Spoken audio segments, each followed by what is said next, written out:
गरजवंताला अक्कल नसते असं म्हणतात आणि बऱ्याचदा एक कर्ज फेडण्यासाठी दुसरं कर्ज काढलं जातं आणि कर्जाचा बोजा वाढत जातो.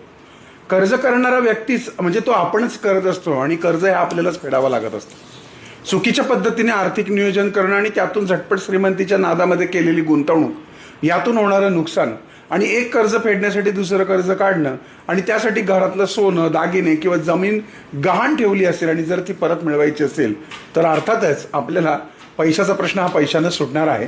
पण यासाठी इन्कम वाढणं गरजेचं आहे आणि त्यासाठी एक प्रभावी उपाय म्हणजे एका पांढऱ्या कागदावरती हिरव्या शाईनं आपण हे आपल्या ज्या इच्छा आहेत त्या लिहाव्यात आणि लवकरात लवकर हे कर्ज मिटून जावं अशा पद्धतीने सकारात्मक इच्छा लिहून त्यामध्ये एक पायराईटचं झिबू कॉईन घडी घालून ठेवावं.